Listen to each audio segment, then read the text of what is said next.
Agora está sendo Ah, gravado. está sendo gravado. Tá gravado? Ok. Ok, pessoal. Então estamos aqui hoje, dia 16 de agosto, para mais um encontro do nosso grupo de estudos, né, do curso de formação do campo psicanalítico de Brasil e Moçambique. É um prazer recebê-los. Hoje a Helena está com outro compromisso, então assumi aqui esse papel de coordenar um pouco as coisas.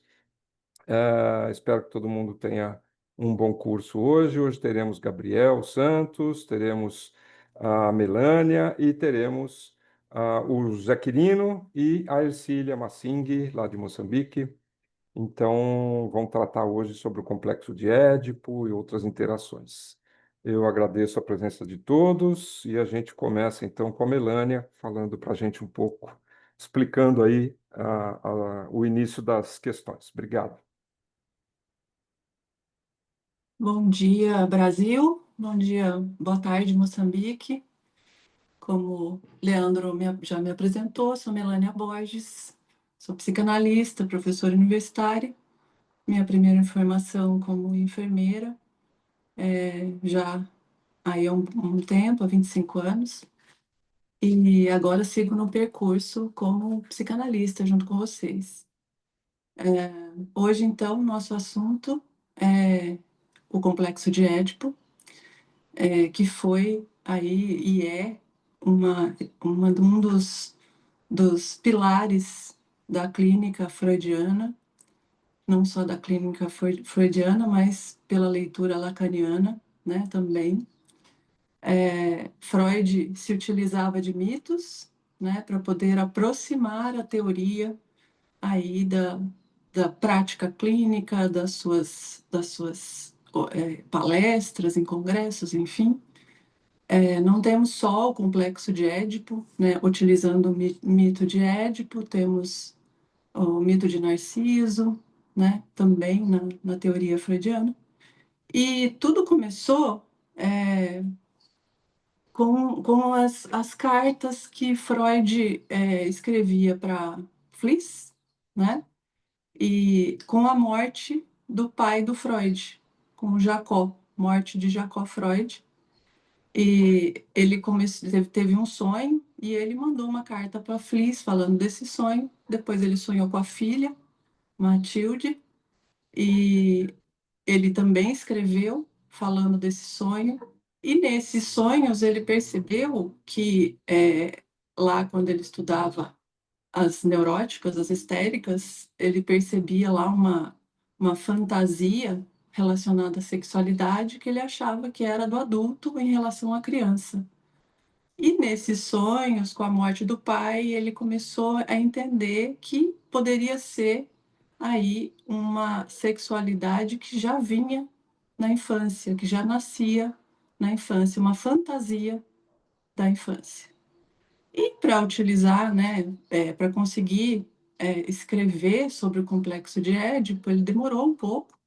Foi só em 1910 que a expressão complexo de Édipo surgiu na literatura freudiana. E eu vou falar um pouquinho, então, do mito em si que ele utilizou. E aí, pode passar o slide, Leandro? É como uma teoria, né, um conceito inicial geral, é uma fase do desenvolvimento infantil, né, trata-se dessa fase, onde a criança passa a ter uma atração ou uma rivalidade direcionadas às figuras parentais. E aí, depois, no slide posterior, eu falo aí da origem, né? Da origem do complexo de Édipo, como eu já falei para vocês, que foi lá em 1895, 96, 97, nas cartas de Freud. E aí eu já começo no próximo slide falando do complexo, o mito em si, né? O mito de Édipo. Bom, é, esse mito ele tem várias versões, né? E ele começou lá na Grécia Antiga, por volta do ano 427 a.C., e Sófocles escreveu a peça Édipo Rei. Nessa história, Édipo era filho de Laio e Jocasta, rei e rainha de Tebas.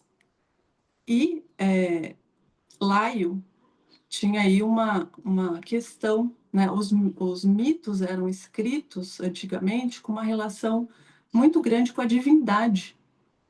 Laio tinha cometido aí um erro, né? Ele tinha sequestrado uma criança para uma relação homoerótica. Então, na Grécia Antiga isso era comum. As mulheres não tinham esse lugar e ele sequestrou essa criança. E não era certo, considerado correto essa atitude do Laio.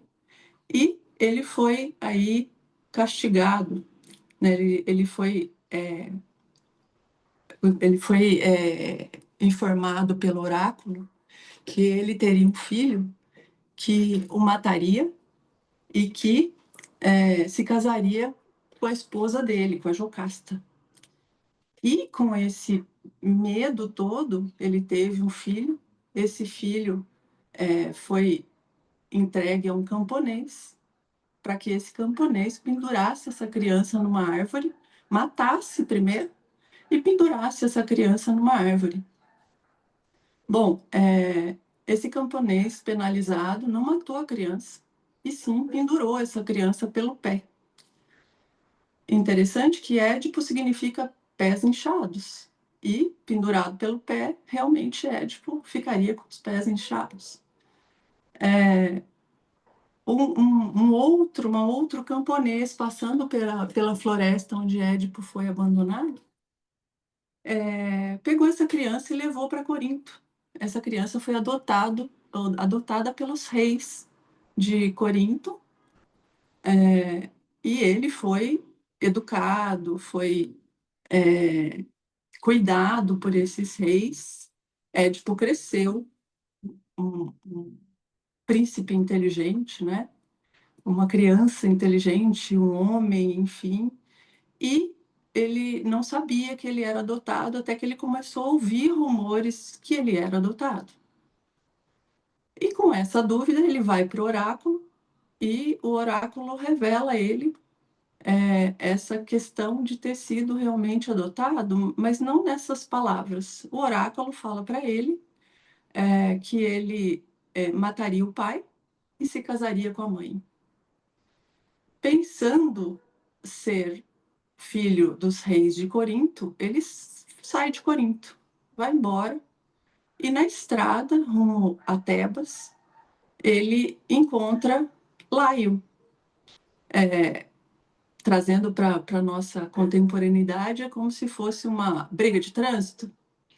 Então, na mitologia, Laio não deu espaço para Édipo passar na estrada e Édipo entrou em luta com Laio.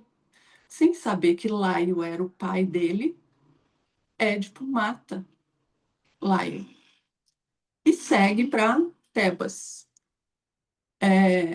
Na entrada de Tebas, ele é abordado pela Esfinge. Se você quiser passar os slides, Leandro, eu acho que eu tenho outros passos aí. Passa mais um, isso. E aí ele encontra a Esfinge, que era aí um, um castigo, que era um peso sobre Tebas.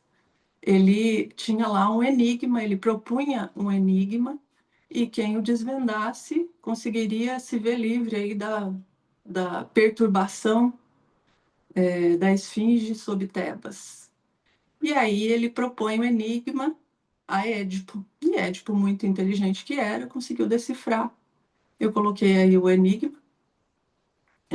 Qual é o ser, né? Ele propõe lá o enigma. Qual é o ser que de manhã tem 4 pés, ao meio-dia tem 2 e à noite tem 3? E Édipo, sabiamente, responde que era um homem. E isso foi, assim, um feito muito importante e Édipo foi considerado um herói por ter vencido a esfinge decifrando esse enigma. Ele é recebido com festa em Tebas e, chegando lá, Jocasta, já viúva, né, do Lai, foi proposta a ele como esposa. E ele, sem saber, se casa com Jocasta. Com isso, ele teve, né, com esse casamento, ele teve 4 filhos com Jocasta, e ele seguiu como rei, né? Só que Tebas foi acometida aí por uma peste muito severa, as pessoas de Tebas com muito sofrimento, e a gente sabe que o sofrimento, né, na era, lá nos mitos da Grécia Antiga, só cairia se houvesse um erro muito grande acontecendo, algo que tivesse que ser corrigido pelos céus.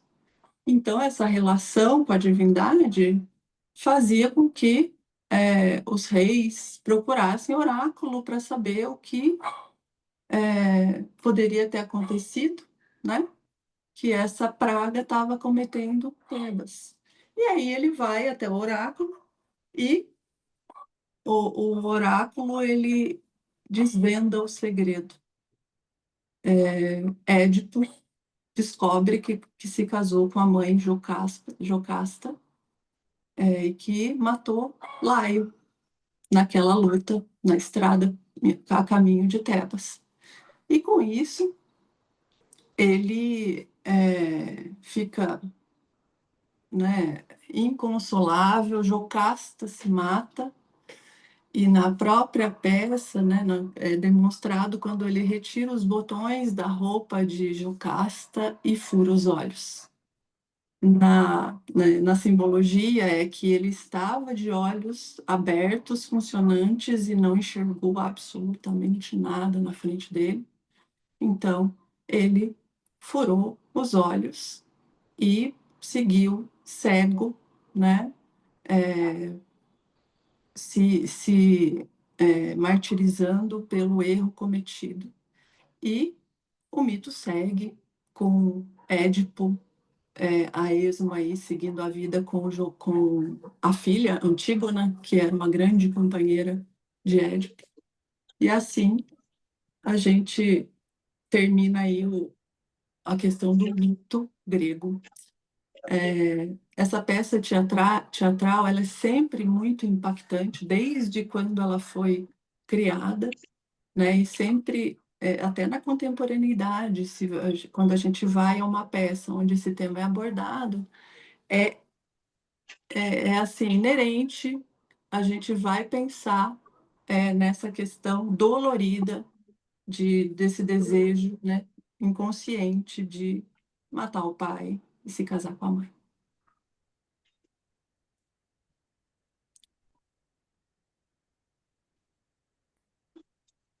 Leandro, se quiser Oi. complementar alguma Não, coisa. muito bom, muito obrigado pela apresentação, Melania. É só lembrar que o Freud, ele começa a pensar nessa questão do complexo de Édipo aí nessa 1895, por aí, mas ele só vai escrever sobre isso bem depois, né? Em Lá em 1910, né? Porque aí é que ele sim, de fato faz essa associação. Antes tinha aquela isso, ideia de que a coisa se tratava de uma erotização feminina, né? De uma sedução e tal. isso, E isso. aí depois ele fala, não, peraí, não é isso, é outra questão que é inconsciente que tá acontecendo aqui, né? E aí ele vai para o complexo de Édipo. Mas E com toda muito, a genialidade dele, ele consegue pensar nisso nos próprios sonhos, né, Leandro? Que é, é sensacional. isso é realmente se pôr à disposição, né? Pois é. Muito bem. Legal. Vai para Ercília agora, é isso? Ercília, você está por aqui? Será que ela conseguiu entrar? A gente lembra que Moçambique é Oi, sempre tô de... aqui. Oi, Ercília, bem-vinda, tudo Oi, bem? obrigada, Obrigado obrigada. você. Uhum. Cecília, tá contigo, então, por favor, se apresente para todo mundo e pode começar, tá bom? Boa tarde a todos, eu sou Ercília Massing, sou psicanalista em percurso, sou licenciada em Psicologia e mestranda também em Psicologia Organizacional e trabalho em consultoria de recursos humanos. Estou cá para contribuir mais um bocado, junto a estes ilustres. Tenho muita honra, tive a honra de fazer parte deste capítulo e eu vou falar sobre o complexo de Édipo na clínica. Podemos seguir, Leandro, o slide seguinte, acredito. É isso? Não, mais. Não. Aqui. Dissolução? É isso? Bem, posso começar por aqui. Ok. Falando sobre a dissolução do complexo de Édipo, conforme a Melaine esteve a falar, o menino identifica-se com o pai, introjeta a autoridade e aí se forma o superego. Segue aquela fase da latência que todos aqui já conhecemos. Admirância, pode desligar o seu microfone, por favor?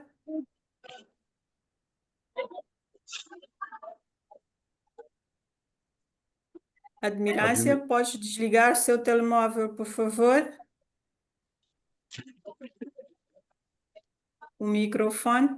Ok, seguindo, o que é que sucede aqui? O menino começa a querer aquele espaço, identifica-se com o pai, querer aquele espaço da mãe totalmente para ele, e quando vê o pai a chegar-se perto da mãe, fica cheio, de ciúme.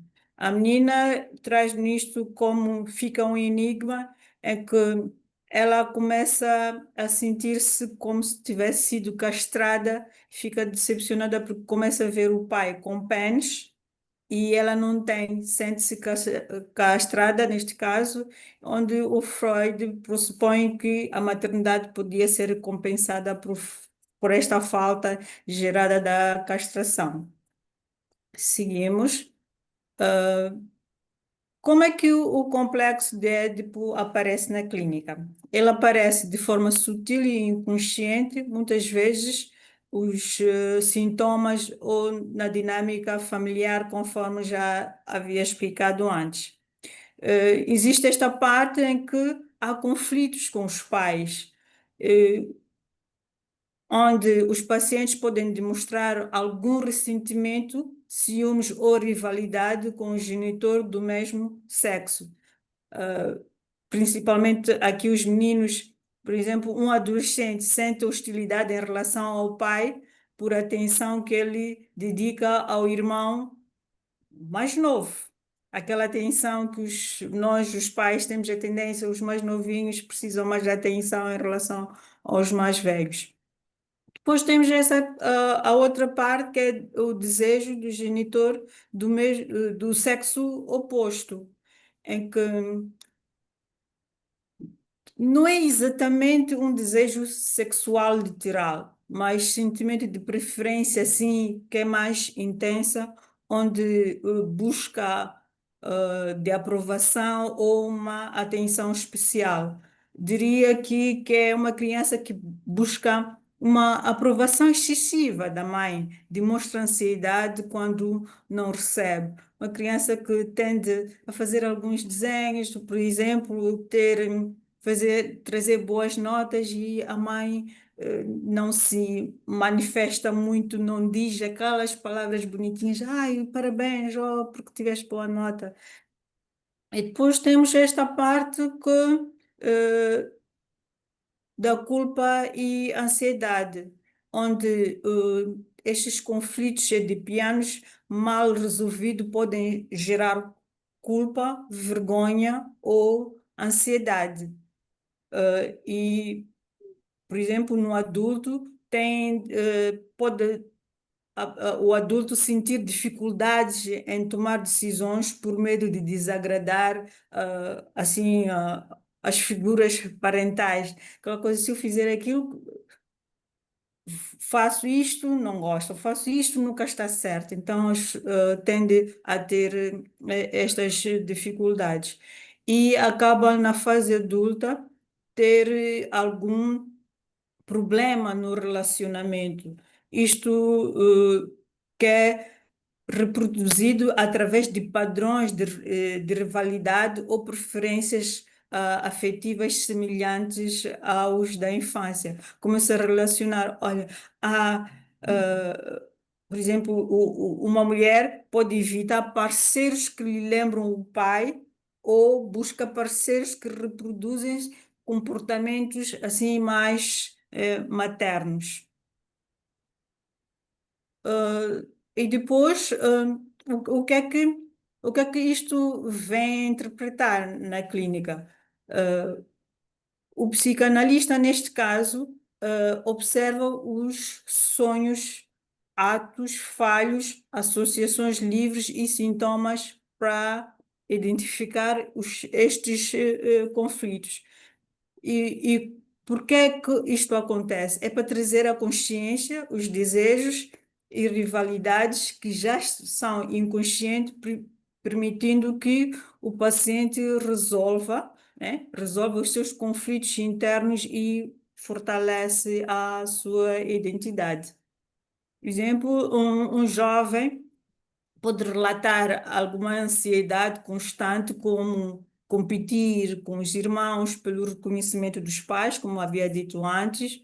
Um adulto pode se lembrar, por exemplo, de algum ressentimento com o pai por privilégios dados ao irmão mais velho, aquilo que eu tinha dito, ou mais novo, impactando nos seus relacionamentos amorosos.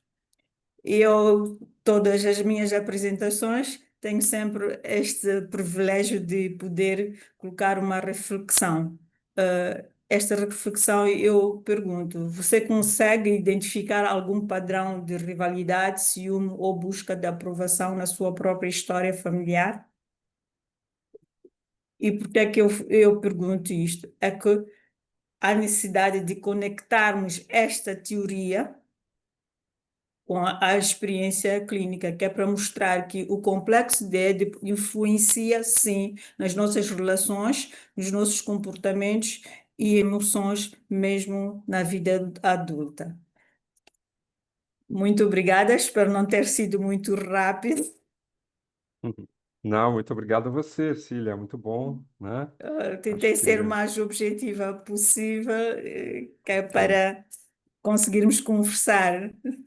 Lá, legal, que ótimo, porque assim sobra bastante tempo também para a gente conversar depois, né? Muito É, obrigado. obrigada aí. Gabriel, vamos lá. Se apresente para todo mundo e, por favor, pode Vocês me começar. ouvem bem? Sim, Tá. Antes de começar, eu só queria fazer um breve aviso que meus filhos hoje não foram para a escola. os meus também não, as minhas Talvez também não. vocês vão ouvir algum barulho estranho a este curso e eu peço já desculpa de forma antecipada. Normal. Mas vamos lá. Olá, pessoal. Espero que vocês estejam bem. É um prazer estar aqui com colegas do Brasil, Moçambique, pessoas que eu estou conhecendo aqui hoje. Eu agradeço a Helena pelo convite, ao Leandro, professor Leandro, pela intermediação e os colegas que dividem essa aula aqui comigo. Eu sou Gabriel Santos, psicólogo, tenho uma graduação também em filosofia, sou psicanalista, sempre psicanalista em formação, né? Acho que não há um É, psicanalista que possa falar eu sou psicanalista, mas acho que é uma formação contínua. Eu faço uma formação pelo Fórum no Campo Lacaniano, aqui em São Paulo, e sou mestre em psicologia social pela USP. Acho que é um pouco isso. E professor universitário também. Estou me recuperando de uma gripe, então minha fala vai ser relativamente curta por conta disso, mas espero poder contribuir um pouco com todo esse debate aqui, né? Então, continuação aqui aos meus colegas, eu pensei em trabalhar, quando eu conversei um pouco com a Helena, professora Helena, o conceito de identificação, pois, além de ser um tema central na psicanálise para a formação de novos psicanalistas, também permite, de forma tangencial, talvez, a compreender um pouco a formação do complexo de Édipo. Então, os colegas que me antecederam, por vezes, falaram a identificação da criança com os pais, coisas assim do tipo. Então, acho que é um tema que talvez ajude, porque envolve essa relação que a criança tem com o seu cuidador ou cuidadora, que passa por esse mecanismo de identificação. É um tema complexo. Ontem eu ouvi de uma pessoa que o Freud ele é antissistemático. O que isso quer dizer? Que às vezes ele constrói uma teoria, depois em outro momento ele vai lá e desconstrói, depois ele volta de novo, ele não tem uma preocupação em carregar um desenvolvimento inicial dos pré-psicanalítico até, sei lá, os últimos escritos dele. Isso é muito interessante, mas isso faz eles continuar sendo difícil e também instigante, porque o conceito, por exemplo, de identificação tem as suas mudanças ao longo de toda a obra dele. Eu, por escolha, assim, poderia mudar o slide, Leandro, por gentileza? Eu fiz uma escolha, e a escolha se pauta num texto de 1921, que é o texto Psicologia das Massas e Análise do Eu, que ali, mais exatamente no capítulo 7, o Freud desenvolve um pouco o conceito de identificação. Ele abre este capítulo com uma seguinte frase, que é assim: a psicanálise conhece a identificação como sendo a mais antiga manifestação de uma ligação afetiva a uma outra pessoa. Então, ela é anterior, por exemplo, até o próprio complexo de Édipo. É a nossa ligação mais pré-histórica que a gente poderia ter, é a identificação. E o Freud continua, ele diz que é um conceito central, inclusive na pré-histórica do complexo de Édipo. Ou seja, a criança, ela se identifica com o pai, deseja crescer, por exemplo, a criança, um menino, deseja crescer, ser como ele, e com a mãe, ele não tem inicialmente uma identificação, mas tem uma relação de investimento objetal. Isso o Freud fala no começo, nas primeiras páginas desse texto. E aí é só depois, no progresso da vida psíquica, que aí de fato surge o complexo de Édipo. E aí ocorre a inversão. O pai que o menino se identifica começa a se tornar um obstáculo e uma figura hostil. E aí, como os colegas apresentaram anteriormente, explica toda a relação do Édipo com o pai, coisas assim do tipo. Mas um ponto importante para nós aqui é que a identificação ela é sempre ambivalente. Ela pode envolver ternura, mas também pode ser hostil. Isso para nós é muito importante. E uma coisa que eu acho que é interessante ressaltar, que a identificação não envolve um processo consciente. Essa é a grande sacada do Freud. A identificação, ela está no plano da inconsciência. Ocorre no campo do inconsciente. E isso eu acho que é interessante aqui para nós. Então, por exemplo, às vezes uma imitação, uma criança às vezes está imitando um pai, ou está imitando uma mãe, ou alguém que gosta, não necessariamente é uma identificação. A gente tem que olhar um pouco mais de cuidado para ver se ali está no campo do inconsciente ou não. Eu poderia mudar o slide, Leandro, por gentileza? Um comentador que eu gosto bastante, que pode nos ajudar a entender esses temas, eu gostaria de deixar essa referência para vocês, é o Nasio. O Nasio, ele é um psicanalista, psiquiatra, que lecionou na Universidade de Paris 7. Ele, inclusive, fez revisões dos escritos do Lacan, com a própria autorização do Lacan. Então, assim, é um bom comentador que pode nos ajudar a entender esses conceitos mais cruciais e basilares da psicanálise. E ele vai falar, pensando no que eu estava comentando, que era assim, a leitura que a gente faz da identificação, ele vai falar assim, que a identificação na clínica, ela nunca é direta. Igual que a Ercília falou, por exemplo, do complexo de Édipo, mas é uma coisa indireta, que não se manifesta facilmente nos nossos sentidos. Que é o exemplo, um filho imitar um pai, não necessariamente se trata de uma identificação. Mas o que poderia ser uma identificação na clínica, por exemplo? Seria quando o sujeito ele desfalece repentinamente a partir de um caráter histérico. Desculpe. Então, nesse caso, a gente pode falar que há um processo de identificação, que é o eu se identifica com uma representação inconsciente do pai, por exemplo, que faleceu. E aí o sujeito tem esse desfalecimento. Até aqui tudo bem? E, e para a gente compreender a identificação, o complexo de Édipo e outras coisas, tem algo que é fundamental, que é o que é o objeto para a psicanálise. Muito se tem discutido, o sujeito é de fato um objeto? Eu digo, como que a gente compreende isso? Que às vezes a gente fala que a pessoa pode ser um objeto, quando tem um texto que é o Luto e Melancolia de 1917, ali fala do objeto que foi perdido. Então a gente, enquanto na formação, a gente sempre vai falar desse objeto na psicanálise.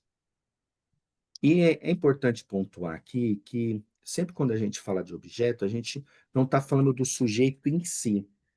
Então, não é que a criança, no complexo de Édipo, ou nos processos de identificação, está se relacionando com o objeto pai, mas é a representação inconsciente da criança em relação a esse objeto.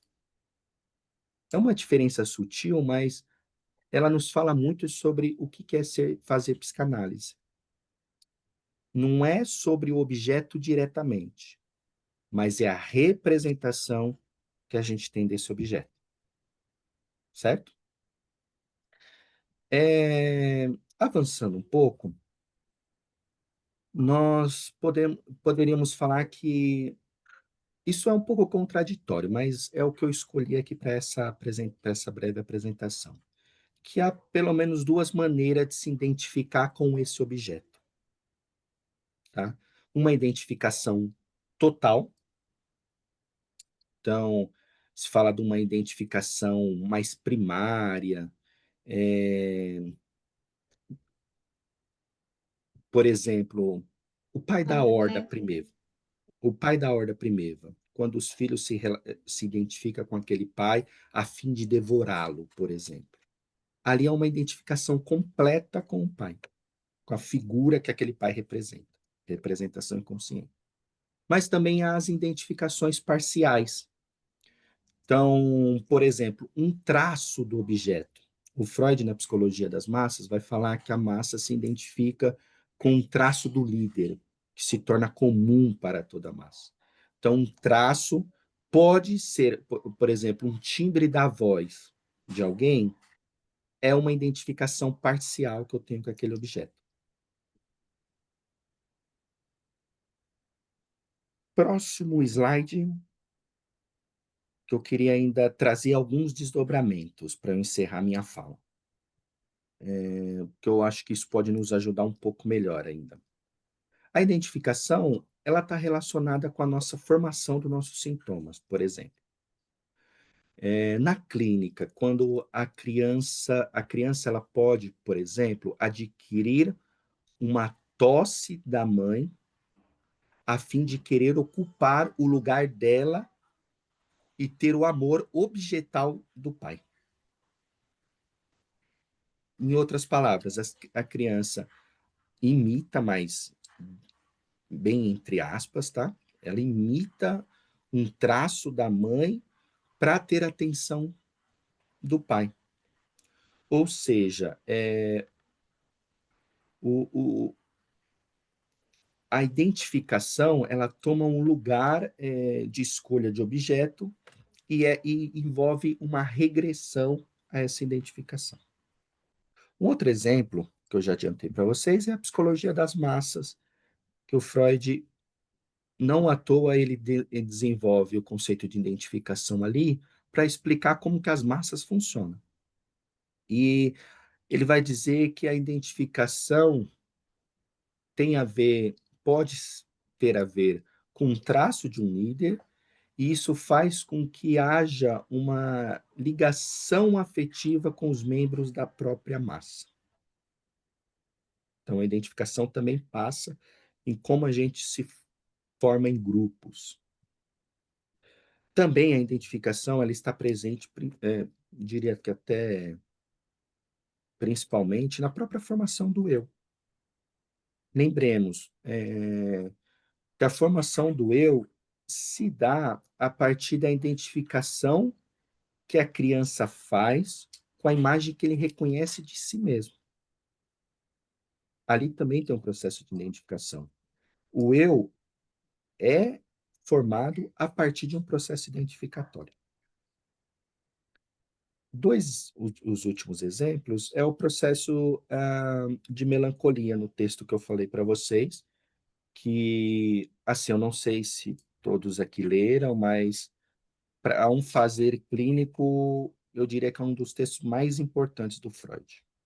Então, por ser um texto de fácil acesso, eu diria, e que é um texto que explica como que o sujeito lida com as perdas, por exemplo.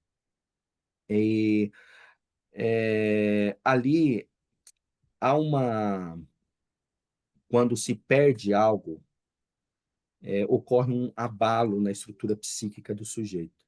Uma decepção, por exemplo, uma pessoa que se foi, por vários outros motivos, aquele objeto é retirado da pessoa. E aí há um investimento nesse objeto que recua para o próprio eu. Este é o processo de melancolia. Mas nesse processo ocorre uma identificação, que o eu se identifica com esse objeto que foi abandonado. Por isso que tem uma frase super famosa do Freud nesse texto, que é: a sombra do objeto cai sobre o próprio eu, que envolve esse processo de identificação com aquilo que foi perdido e acaba transformando o próprio eu nessa melancolia, tá? Por fim, e claro, para encerrar, eu gostaria de falar com vocês, assim, brevemente, sobre o próprio complexo de Édipo. O nome do texto é Luto e Melancolia. Juliana, eu posso escrever aqui depois, é um texto de 1917, tá? Chama Luto e Melancolia, 1917, do Freud. Se eu conseguir despertar o desejo de leitura por esse texto, eu já estou feliz aqui com o meu momento, porque é um baita texto. Mas, assim, para finalizar a minha parte, eu espero que tenha ajudado um pouco a gente compreender a importância do processo de identificação, não só para o complexo de Édipo, mas para todo o nosso fazer clínico e psicanalítico. Mas, assim, de forma síntese, como a gente viu, o conceito de identificação ele é importante, pois ele tem uma função primitiva na própria formação do complexo de Édipo. Complexo de Édipo, a gente não falou aqui, mas pensa na fase oral, fase anal. Complexo de Édipo está ali na zona intermediária, depois vem um período de latência, que a Ercília falou, e a identificação ela transita o tempo todo em toda essa formação do sujeito. Então, o pai, por exemplo, no caso do menino, ele é tomado como ideal, mas quando ocorre esse avanço da estruturação psíquica e a própria formação do complexo de Édipo, o pai começa a ter uma conotação hostil. Isso indica que os nossos processos de identificação, neste exemplo, nesse recorte, os nossos processos de identificação eles são ambivalentes. Envolve ternura, afastamento desde o início. Eu acho que é isso. Obrigado, gente. Obrigado, Gabriel, muito bom, né? Acho que você toca em pontos muito importantes e traz essas referências muito boas aí, né? Tanto do Freud, né? Tanto a Psicologia das Massas quanto Luto e Melancolia são livros, né, fundamentais aí que a gente precisa se apropriar em algum momento, né? É, Acho que, assim, uma das coisas que a gente precisa lembrar aí é que é exatamente nesse momento do complexo de Édipo, é exatamente nesse momento da formação do sujeito, né? E, portanto, da identificação, como o Gabriel bem colocou, que esse sujeito começa a saber quem ele é e a se posicionar, né, enquanto alguém, né? E aí é que vai ocorrer aquela transição que alguns encontros atrás a gente já falou, acho que o Tomás até falou disso, o Tomás Baroni, que está aqui conosco, da mudança do eu ideal para o ideal de eu, né? Quer dizer, aquilo que antes eu imaginava que tudo era meu, tudo sou eu, né? De alguma forma, o mundo sou eu, a mãe sou eu e tal, para essa cisão, né? E que é caracterizada pelo complexo, pela chegada da figura paterna. eh, e aí é preciso sempre esclarecer: figura paterna não é necessariamente um homem, não é necessariamente a figura de pai, né? Mas por isso mesmo se fala em figura de pai, né? Em figura de mãe, em função de pai, em função de mãe, né? Isso é sempre bom lembrar, né? E acho que aí isso fica mais claro, né?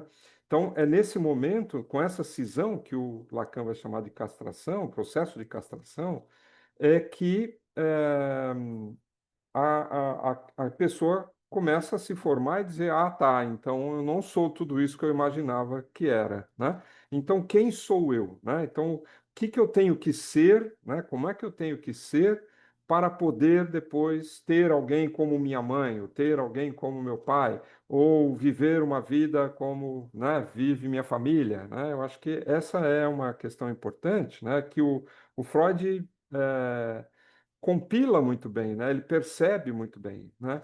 E acho que isso é muito importante. E também a questão do que o Lacan vai acrescentar depois, do estádio do espelho, né? Quer dizer, é exatamente nessa hora que a criança começa a se ver como alguém, não através do seu próprio olhar, mas principalmente pelo olhar da mãe, né? Então, o olhar da mãe é que oferece essa identificação, esse surgimento, né, enquanto sujeito, né? Acho muito importante frisar isso aí, né? Mas vocês tocaram muito bem em todas essas questões. Querino, que participou aí da construção do material, quer participar? A Melânia quer retomar? Fiquem à vontade, por favor. Oi, gente. Bom, rapidamente, eu queria até me desculpar que o pessoal que participou da discussão, nessa semana passada, eu fui acometido de ter que fazer uma cirurgia de emergência e tirei 2 hérnias, não sabia nem como é que funcionava esse negócio, mas as tais hérnias inguinais, né? Então, eu estou aqui, eu sento um pouco, eu tenho que levantar, eu tenho que. Por isso que eu não participei de todo esse processo mais intenso que eu até gostaria demais. Mas eu acho que algumas coisas que eu queria só tocar rapidamente. Primeiro, seria bastante interessante, além de lermos esses textos que foram referenciados, nós lemos a própria tragédia com certo carinho, né? E isso mostra a genialidade de Freud, né? Como é que alguém, tanto tempo depois, né, nós estamos falando, gente, não de uma tragédia grega que fora escrita lá na Grécia Antiga, em outro tempo, em outra literatura, e depois de quase, né, você vai contar aí quase 2000 anos para frente quase, né? Uma pessoa é capaz de ler uma tragédia e compreender os elementos não tão ditos. Talvez seria essa a minha maior preocupação aqui. Ou seja, existem personagens que estão na tragédia e que o Freud vai colocar como o centro, o escopo principal, denominado de complexo de Édipo, mas esses personagens são essenciais, né? Por exemplo, o Tiresias, que a gente quase não fala muito dele, mas ele era uma pessoa que advertiu o próprio Freud. O Tiresias, não sei se todos se lembram, o Tiresias era como chamado um vaticinador, né? Era o termo de, eu sei lá, o guru, né? Eu até tenho um pouco medo de falar desse nome hoje, porque tem um tanto de guru aí que fala tanta bobagem na imprensa e fica aí no Brasil, viu, gente?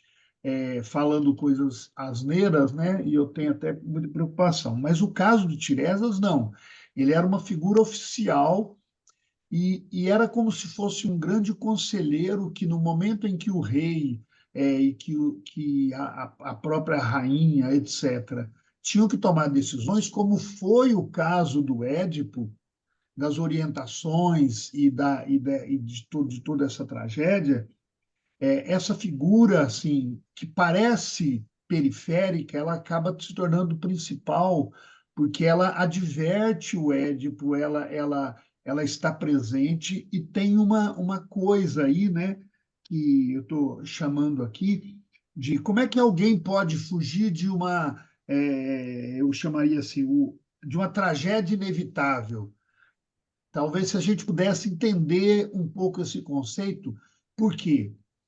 O termo aqui de propósito, tá bom, gente? Uma criança nasce e para fugir do seu destino é levado para outro lugar e ele acaba sendo empurrado para o seu destino porque ele quer fugir do seu destino. Vejam que coisa.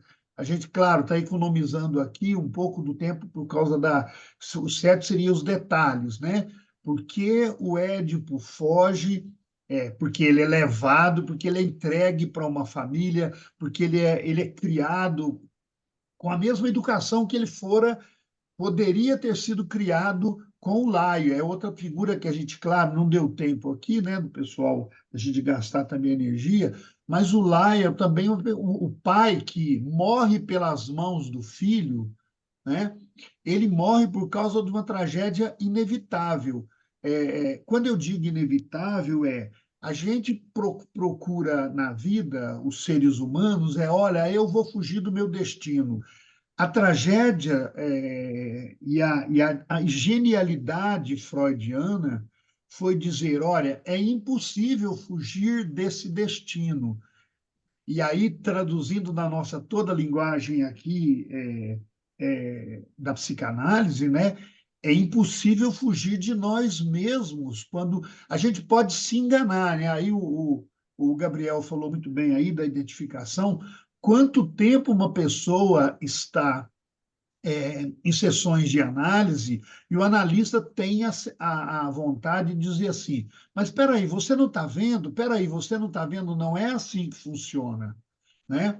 Às vezes a pessoa, para encontrar com o destino dela, para encontrar-se consigo mesmo, eu estou me ajeitando porque a coisa está me divertindo aqui embaixo, só acontece, né? Então, e ele precisa fugir de um lugar, ele vai ao outro, encontra com o destino, e aí ele continua e encontra com o destino. E aí tem essa sintonia fina freudiana, né? Que olha, o Édipo poderia continuar a vida dele como uma pessoa, e ele foi adorado. Depois a literatura vai traduzir mais tarde que foram um dos homens mais sábios da história da humanidade, considerado na literatura como assim os pequenos cristos, né? Como foi Sócrates, como o próprio Édipo, né? E ele tem uma contradição dentro dele, que é preciso verificar vamos agora então dizer, né, essa verdade que está lá no inconsciente e que ele poderia viver com ela uma vida toda, mas ele nunca faria análise. E aí o Freud, então, talvez dissesse para nós, gente, esta tragédia é uma das maiores contribuições da literatura da humanidade, porque ela nos coloca diante desta situação de não podermos fugir do nosso passado, fugir desses elementos de identificação lá atrás, fugir dos elementos que estão aí a linguagem aqui, né, latentes. Elas não estão patentes, por isso tem o psicanalista. Se fosse patente, a gente iria num outro lugar, né? Em alguém que faria, olha, eu vou dizer para você o que você fazer. Então, há muitos elementos que poderiam ser interpretados aqui. Os próprios filhos do com Jocasta, imagina você olhar, descobrir que o seu filho é o seu irmão, né? Fruto, portanto, não deu tempo, óbvio, que a gente num encontro não faz isso, fruto, portanto, de uma relação incestuosa. Mas, gente, essa relação incestuosa não foi foi bem, o Leandro falou um pouco disso ali, né?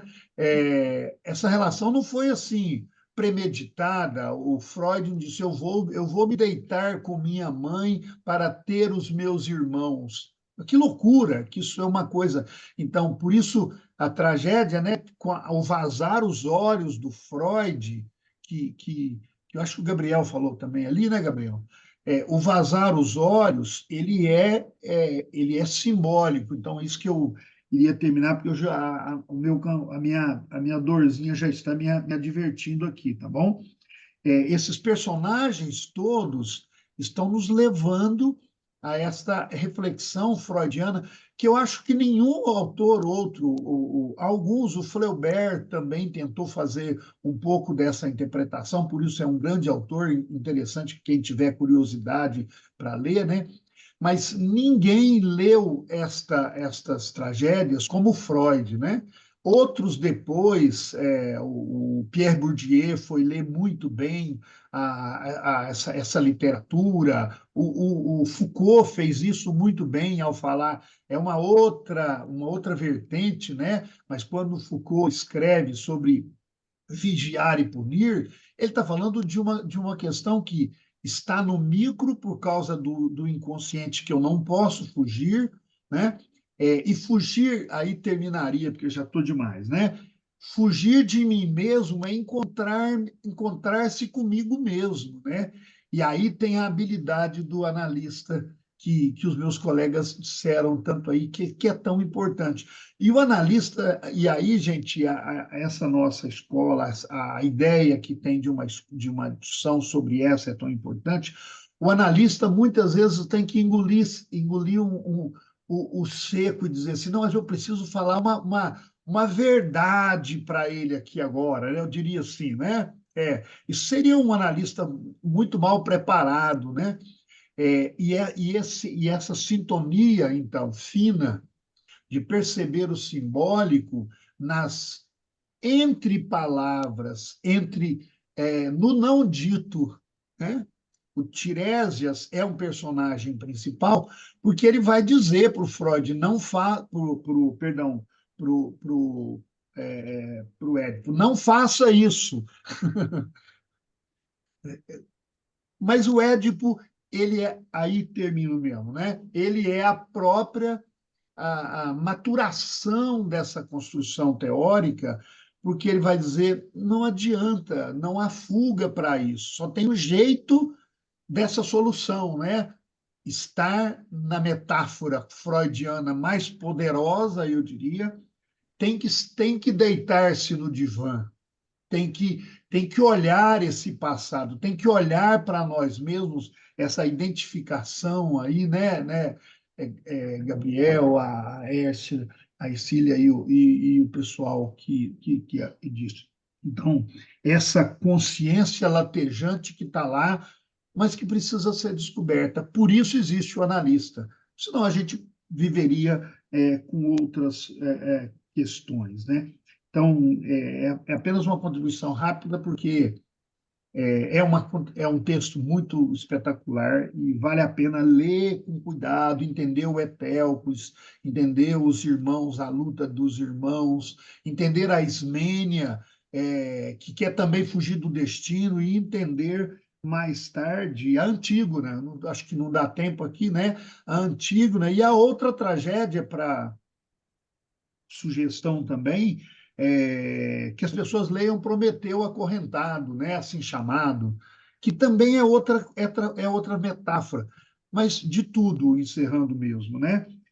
Outros grandes comentaristas, etc., fizeram tem teatros maravilhosos que a gente sai de lá impactados, mas ninguém foi capaz de mergulhar nas entranhas, né? Que o pessoal começou lá, a Melania começou a falar lá no início, de forma assim tranquila, mas que esse imaginário simbólico está lá dentro, que só mergulhando no inconsciente, por meio da análise, é possível que a gente tenha uma chance, né, de enfrentar esse quadro e daqui para frente ser resolvido. O tema não é bem resolvido, como disse, né? Não se resolve, resolve-se sempre, sempre, sempre, sempre, sempre, sempre, e eu acho que é essa a questão. Bom, desculpem aí que eu tô aqui, eu tenho que ser rápido, porque senão eu começo com as dores aqui,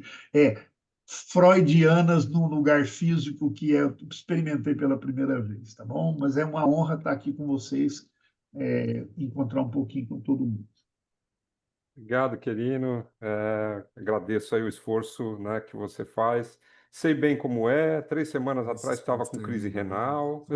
A idade chega para todo mundo. Não tem jeito. Muito bem. Leandro, Oi, fala, deixa eu só Melania. dar uma palavrinha aqui com o Zé Quirino. Vamos lá. Eu tava pensando nessa aula lá atrás, eu também tive várias intercorrências aí ao longo do caminho até aqui, e no início o Zé Quirino já falava, eu quero falar sobre o mito. E agora eu estou compreendendo, né, a sua vastidão aí dentro do mito, dentro da mitologia grega. E olha, que pena que você não pôde, assumir esse papel inicial aqui junto com a gente. Que pena. Gostaria de te ouvir mais em outros momentos. E queria também acrescentar que eu deixei 2 slides aqui na nossa aula falando de uma cronologia da obra de Freud de 1897 até 1938. Então, assim, Freud se debruçou, né, na escrita, como bem o Gabriel falou, ele era antissistemático, né, ele ia e voltava. E eu queria contribuir também falando sobre o quanto ele é, se debruçou, se dedicou para poder falar do mito, né, da questão do complexo de Édipo na menina. Então, assim, tem uma escrita dele de 1925 que ele fala dessas diferenças anatômicas e ele cita lá, né, que até hoje é falado aí, né, até muitas vezes mal de Freud, quando ele fala que a menina tem inveja do pênis, né? Então, Ah, assim, quando ela se percebe já castrada. Então, assim, já tem uma infinidade de assuntos aqui para gente, né? A gente não falou sobre dissolução de Édipo, a gente não falou sobre castração, mas ele se desdobra, né? A partir do mito, né? E é interessantíssima a leitura. Então, assim, muito obrigada mesmo. Eu tinha uma expectativa com relação à apresentação e foi muito melhor que a minha expectativa. E é aquele momento em que a realidade é muito melhor que a fantasia, né? Então é isso. Obrigado, Melania. Imagina, você apresentou muito bem também. Mas é isso que vocês colocam. Freud era um excelente leitor de mitos, né? Assim como Nietzsche, assim como Foucault, assim como tantos outros, né? Acho que e isso que é interessante no mito. Eu gosto muito de mitologia, sempre estudei mitologia, né? a mitologia é uma escrita na forma de poema. Então, ela é sempre polissêmica. Ela tem diversas interpretações possíveis. E isso que é legal, porque um vai pegar pela filosofia, o outro vai pegar pela sociologia, o outro vai pegar pela psicanálise, pela psicologia. Isso é muito rico, né? Então, por isso que o Lacan dizia: quer ser um psicanalista? Estuda mitologia, estuda filosofia, estuda sociologia, porque de fato isso faz sentido, né? Quer dizer, o psicanalista tem que ser esse cara antenado, tem que ser esse cara que liga os pontos onde ninguém percebe que tem pontos a ligar, né? Então, acho que isso ajuda muito no nosso fazer, né? Eu acho que essa é a grande contribuição. Agradeço imensamente a apresentação de vocês, muito rica. E aí passo a palavra para quem quiser participar. Temos bastante tempo para discutir, conversar, retomar coisas, ampliar, né? Se alguém quiser fazer perguntas, não olhei no chat, deixa eu ver se tem alguma aqui. Mas a palavra está aberta, tá, gente? Pessoal desejando melhoras para o Quirino, Timóteo da Rocha. Obrigado, Timóteo, pela participação. Nome do texto, acho que já foi dito, né? Era o Mito e Melancolia, Luta e Melancolia, né? Ok.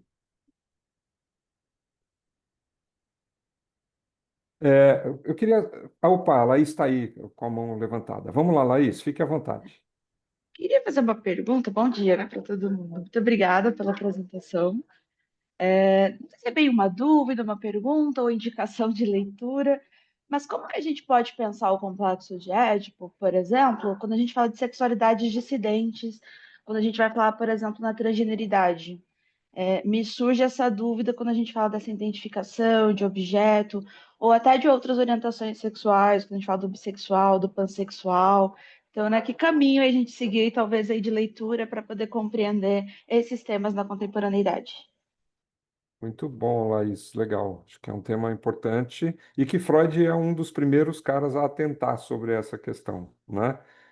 Alguém quer responder? Alguém, um dos apresentadores? Sim, é um tema extremamente polêmico, tá, Laís? Porque, de fato, o Freud, em alguns momentos, ele foi instigado pela luta feminista, por exemplo. Então, o Leandro falou uma hora sobre como Lacan lia o Édipo, como Lacan leu o Édipo, foi justamente por essas influências de movimentos que questionaram esse Édipo. A grande discussão é: o Édipo é universal? Hum.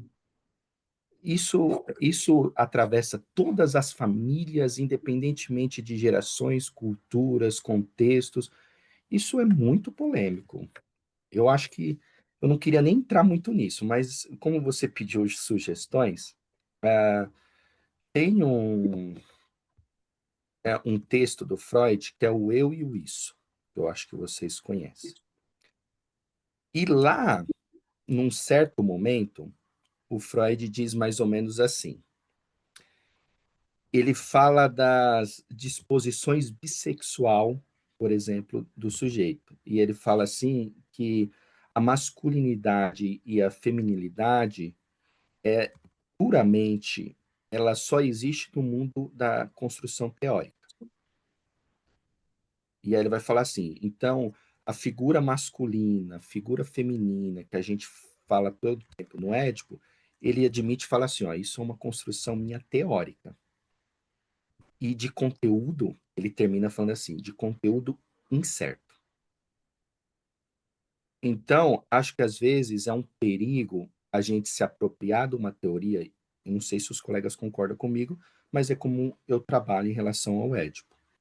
Acho que é um perigo a gente se apropriar de uma construção que foi feita lá em 1900 e pouquinho, que tem todas as suas questões patriarcais, que o Freud foi lendo, e a gente querer replicar na clínica essa teoria que, quando a gente traz numa análise fenomenológica, ela não se concretiza. Então, acho que essa pergunta eu não sei responder, mas a minha indicação é O Freud, como eu comecei a minha fala, o Freud é antissistemático por conta disso, que ele começa, depois ele se contradiz, depois ele volta de novo, e por todos esses movimentos. E não estou querendo salvar o Freud, mas em determinado momento ele diz que o que ele está fazendo é apenas uma construção teórica a partir de uma análise que ele está fazendo do tempo dele, que era patriarcal. Hoje, nós, psicanalistas como um todo, a gente tem que fazer uma análise a partir de toda essa herança crítica que se fizeram à psicanálise por movimentos é, feministas, trans e outras coisas assim do tipo. Butler, por exemplo, faz uma leitura da psicanálise que é muito interessante e que eu acho que é muito mais atual para os nossos momentos. Então, se a gente fica, desculpa para quem está numa formação inicial, mas eu preciso falar isso. Se a gente fica apenas no Freud para fazer a nossa clínica, a gente vai ter muitas dificuldades. Então, é se apropriar dessas coisas e tentar atualizar no nosso tempo e no nosso momento em que vivemos. E uma indicação, por exemplo, é o Eu e o Isso do Freud, que ele dá ensejos e ele faz uma autocrítica em relação à sua própria construção teórica. Ô, É Laís, isso. eu me arrisco também, eu faço uma sugestão de leitura, que são os três ensaios sobre a sexualidade, de 1905, onde Freud fala da criança perverso polimorfa, né? Que ele fala das características da sexualidade infantil. Acho que é uma boa indicação também para início. E fora desse universo aí do Freud, né? Tem também o Antiédipo de Deleuze, que é esquizoanálise, né? É esquizopsicanálise, né? Que é fora desse campo. Mas em Freud, eu acho que os três ensaios é um bom começo. Muito bom, Laís. Concordo com os dois parceiros aí, né? É um tema cabeludo, né? Mas é justamente isso. Quer dizer, concordo com o Gabriel. A leitura do Freud vai até onde ele conseguiu olhar, né? E muita coisa passou por debaixo da ponte de lá para cá. Então é preciso atualizar, né? E acho que isso é fundamental. Butler realmente é incontornável hoje, né? A gente tem que ler, tem que se apropriar dessa ideia dela, né? O, o Antiédipo, eu juro que eu estou tentando, já faz alguns anos que eu estou tentando ler. Uma hora eu vou conseguir terminar. Vai. É difícil, mas vamos lá. O livro é ao contrário, vocês não têm ideia do que é esse livro. Ele começa ao contrário, a capa está ao contrário, está tudo ao contrário. É muito louco, É enlouquecedor. mas muito bom. Agora, acho que o Gabriel trouxe um conceito que é fundamental nisso aí, que é a ideia de representação, né? Quer dizer, que é algo que representa alguma coisa, né? É algo que naquele momento é alguma coisa. Eu dou sempre como exemplo, quando estou dando aula sobre isso, a ideia da comunhão na Igreja Católica, por exemplo, né? Quer dizer, o padre levanta lá um pedaço de pão, né? E a hóstia e diz: tomai, e assim como disse Jesus, tomai e comei todos vós, esse é o corpo do meu corpo. A partir desse momento, aquilo não é mais um pedaço de pão, é o corpo de Cristo, para quem crê na religião cristã, na católica, né? Então, isto é representação, quer dizer, aquele pão, ele representa o corpo de Cristo. Isso significa dizer que naquele momento ele é o corpo de Cristo, né? Então, mesmo sabendo que ele não é. Então, na psicanálise é um conceito muito importante, porque veja, um paciente vem e diz para você: eu tive um sonho e nesse sonho estava uma tia minha que eu não vejo há muito tempo. Veja, essa tia está representando algo naquele sonho. Não é necessariamente a tia, mas é o que a tia representa que importa. Então, essa é a leitura que deve ser feita, né? E que é muito importante, porque senão a gente fica preso a uma narrativa. Todo sonho é uma narrativa de um sonho, a gente não sabe, porque sonho é feito de imagem. A gente não vê as imagens, mas a gente escuta a narrativa do sonhador sobre as imagens, né? Agora, nessa narrativa já existe uma interpretação, então é preciso que a gente, né, faça sempre essa decomposição. Por quê? Porque sonhos, atos falhos, tudo isso que a Ercília colocou, eles são representações de algo. Então é preciso que a gente sempre interprete, né? Sempre tenha esse cuidado de olhar, tá, o que que essa coisa está fazendo aqui? O que que esse elemento representa na narrativa, né? Acho que isso é muito importante. O Timóteo colocou aqui, aula muito interessante, num dos casos clínicos, deparei-me com um paciente com hermafroditismo verdadeiro ou por outra apresentava 2 órgãos genitais. Até aí tudo bem, mas o fato mais curioso foi que a família obrigava a criança a vestir roupa feminina, mas durante o acompanhamento a criança se identificava com o sexo masculino. Minha orientação à família foi de esperar até a criança ter 18 anos, onde terá autonomia perante a lei de decidir o órgão que mais lhe identifica, né? É interessante, né, Timóteo? Acho que é realmente muito desafiador na nossa cultura hoje, né? Na nossa sociedade hoje. Isso no passado era resolvido a forceps, né? Isso no passado era resolvido à base da força. Você é menina e ponto final e tal, né? Hoje não mais. Hoje há uma escuta. Hoje há, bem ou mal, uma possibilidade de se tornar aquilo que se deseja, né? Então acho que é preciso ter essa atenção para isso, né? E acho que você traz bem, né? Acho que é uma questão realmente importante. A Juliana traz aqui também uma outra referência, tá, Laís? As homossexualidades na psicanálise, que é do Quinet, né? Do Jorge Quinet. Acho que você pode também se apropriar aí para tratar dessa questão. Muito bem. Quem mais, gente, gostaria de falar, fazer perguntas, comentários, retomadas? Fiquem à vontade. Bom dia a todos. Eu lembrei agora, meu nome é Simone, muito bom estar aqui. Eu lembrei agora de um filme argentino com o Darín, que é XXY, que trata justamente de uma situação da filha, adolescente, hermafrodita, que tem que fazer justamente a escolha ou não, enfim, o filme é muito bom, recomendo, e quem tiver, enfim, possibilidade de ver, é muito interessante. É um filme já antigo, não é recente. Legal. Obrigada. Obrigado. Obrigado você, Simone. A Juliana também traz aqui uma outra referência, que é Transsexualidade, do Marco Antônio Coutinho Jorge, né? E Natália Pereira Travassos. Então, tem aí algumas referências, tá, Laís? Fique à vontade para...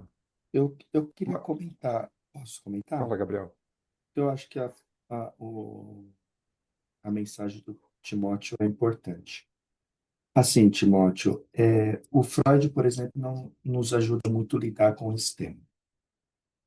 Ele é introdutório em certa medida, ele nos apresenta uma certa base, mas eu acho que, como essas outras referências, e eu comentei a Butler, ela tem um livro que se chama Problemas de Gênero.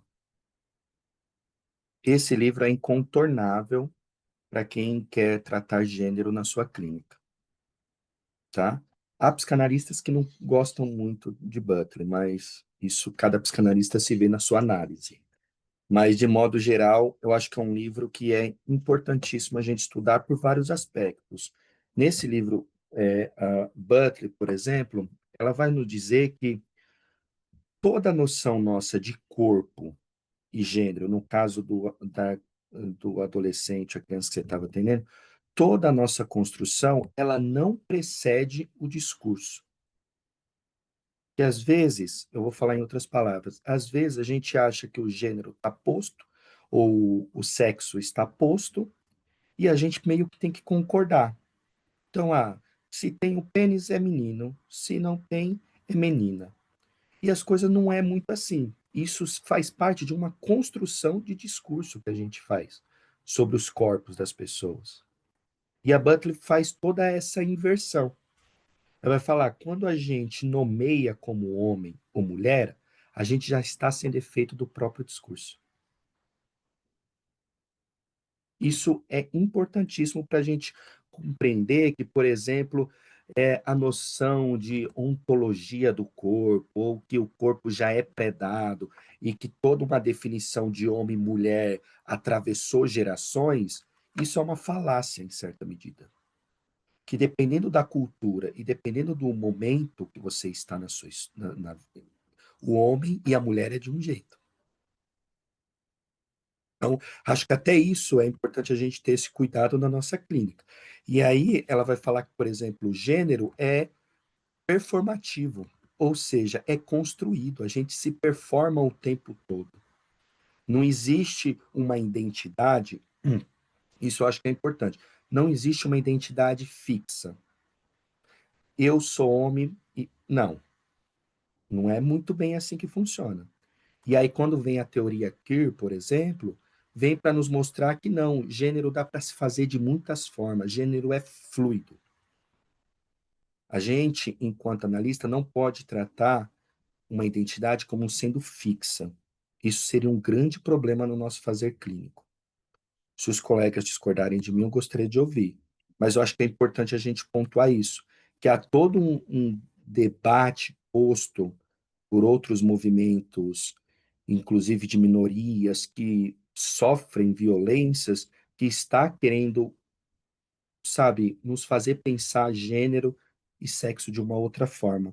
Eu acho que é importante a gente, pelo menos, se atentar a essas teorias, e Butler é essencial aqui como indicação. Acho que é isso.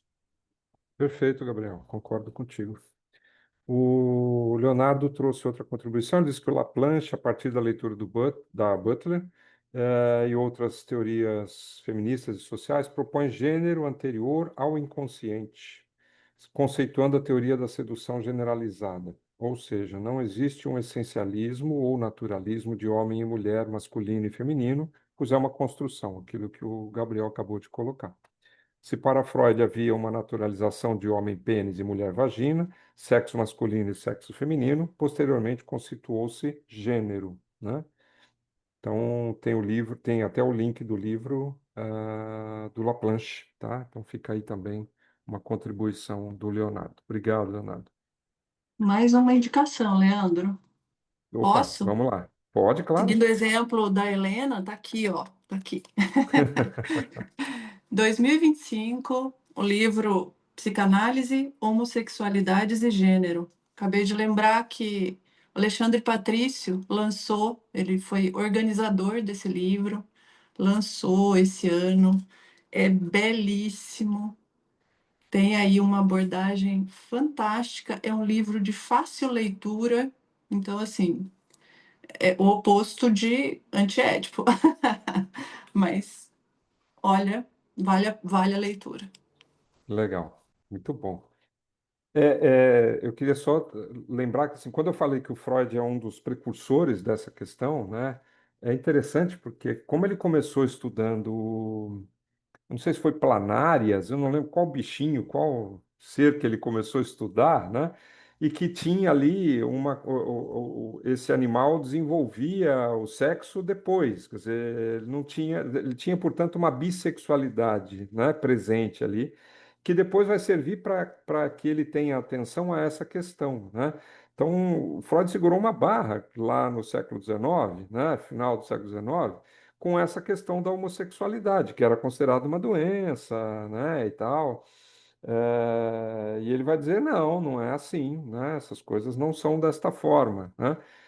E também da sexualização, da sexualidade infantil, né? Que ele também pleiteia ali e o pessoal, não, isso não existe, uma criança não tem, não tem, né? Então, é muito, em guias, a Simone me lembrou aqui, obrigado, ele começa estudando em guias, né? Que tem esse sexo definido a posteriori, né? Então, interessante isso, né? Porque é essa questão. Quer dizer, se Freud vivesse hoje, ele provavelmente daria uma baforada no seu charuto e diria: Ah, tá, vocês chegaram na conclusão que eu já tinha, né? De alguma forma. Acho que é importante isso, mas ao mesmo tempo, como o próprio Gabriel diz, quer dizer, não dá para simplesmente pegar o Freud e querer explicar o século XXI. Isso é impossível, né? Então, bastante importante. Leonardo trouxe também outra coisa, Gabriel trouxe uma excelente chave da obra de Freud para pensarmos as infinitas sexualidades. Bissexualidade psíquica, que consta no capítulo 3, Eu e Supereu, no texto O Eu e o Isso, de 1923, que o Gabriel indicou. Obrigado, Leonardo, mais uma vez. Muito bem. Seguimos. Quem mais gostaria de falar?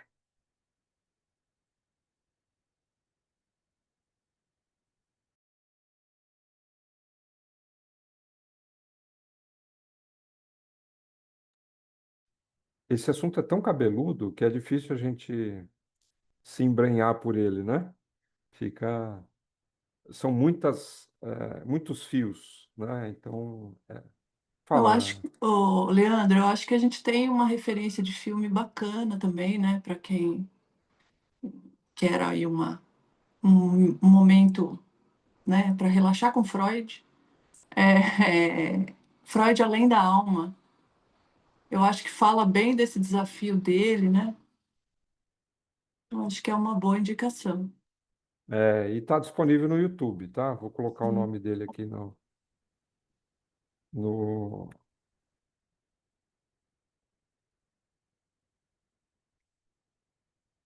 Freud Além da Alma, que é do John Huston, né? Acho que é do John Huston, o filme, né? Muito bom. É, a gente já falou dele outras vezes aqui, aparecem alguns personagens de pacientes ou dele ou do Breuer, né? Que são, na verdade, representações de vários pacientes, né? Tem elementos de vários pacientes que estão ali colocados, né? Da Ana Oh, que é famosa, outras, né, que estão ali trazidas. Então, é interessante para entender como é que o Freud desabrocha, vamos dizer assim, intelectualmente, né, nesse processo. Ele vivia sempre ali em constante beligerância com os professores, né, da instituição onde ele trabalhava, tal, porque ele pensava diferente e as pessoas não aceitavam isso, né? E aí chega uma hora que ele formula aí algumas ideias, né, que ele inicialmente escreve com o Breuer, mas que depois também se distancia dele, ah, né, para criar sua própria teoria, que é a psicanálise, né? Muito bom, obrigado, Melânia. Muito bem. Quando alguém estava falando do outro filme, eu lembrei também do um filme que eu gosto muito, que é A Pele que Habito, do Almodóvar, né? E que também trata dessa questão, de forma muito simbólica, né? Mas que também trata dessa questão, né?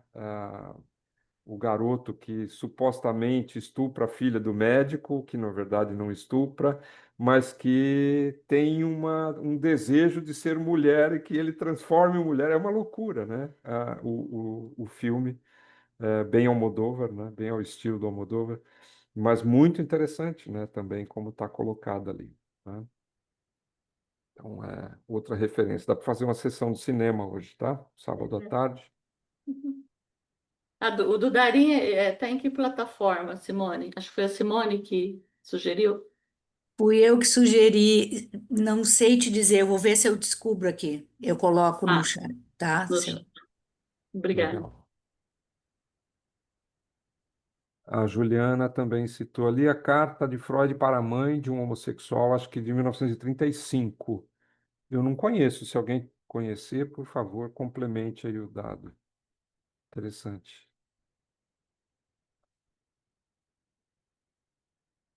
Muito bem. Pessoal de Moçambique, alguém quer complementar, quer fazer alguma pergunta?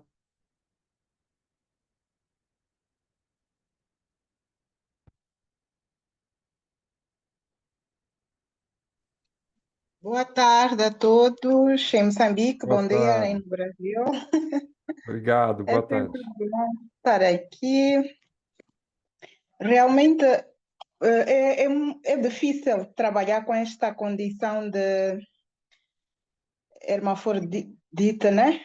Nós estamos a falar mesmo da homossexualidade.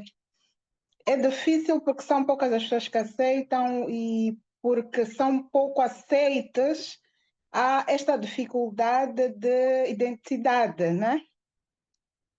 Então, eu acho que devíamos trabalhar um pouco mais, sim. Precisamos falar mais sobre isso para que possam ficar à vontade os que não estão, não se identificam, para podermos descobrir e perceber como ajudá-los, porque realmente são as pessoas que mais sofrem bullying, são as pessoas que mais sofrem violência, violência a todos os extremos, até a própria violência sexual, e não têm como pedir ajuda, não são acudidos e são os que mais sofrem psicologicamente. Então vão sofrendo e alguns até podem cometer algum tipo de atrocidade, suicídio até, por não ter como pedir ajuda, por não ter como se libertar, porque o silêncio nós sabemos que por não ter quem lhe ouça, né? Então a psicanálise seria ideal ou é ideal para esta escuta desta população. Nós aqui chamamos de população-chave. Eu tenho tido a oportunidade de escutar alguns deles e percebo o quanto eles sofrem, quanto têm lutado para que sejam aceites, mas é um processo no qual nós precisamos de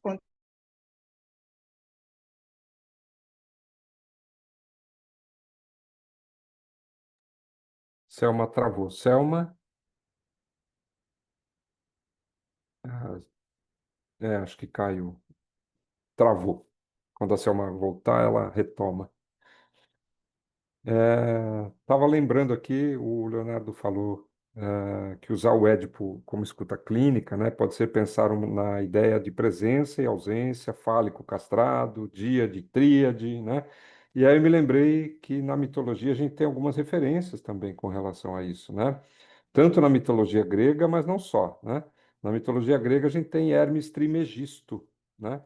Que é um ser meio hermafrodita, é um pouco essa ideia mesmo, né? Ele aliás, hermafrodita vem de Hermes, né? Exatamente dessa origem, né? Então, é importante aí a gente recorrer de novo aos mitos e também no candomblé, na Umbanda, né? Aqui no Brasil, mas na mitologia iorubá, a gente tem o Xumaré, né? Que é um orixá e é um orixá que tem uma ambivalência, né? Ele ora se comporta ou se mostra como mulher, ora se mostra como homem, né? Então tem um pouco essa ambivalência aí que acho que é importante também, né? Então, quer dizer, isso já estava nas questões aí do inconsciente bem lá de muito tempo, né? Senão não estava no mito, né? Então, acho que essa é uma questão importante. A Simone traz aí a indicação do filme, tá? O XXY, tá na Prime Video, certo? E talvez no YouTube, né? E a Laís traz também uma outra indicação que eu ia até esquecer, eu ia falar e acabei esquecendo, que é do Paul Preciado, que é um filósofo, né, que fala sobre questões de gênero também. Tem algumas coisas bem controversas dele, né, pelo menos para mim, mas acho que é importante, né, uma leitura importante aí, o Preciado, tá bom? Selma voltou ou não? Quando Selma voltar, pode reaparecer. A internet de Moçambique nem sempre ajuda muito. É.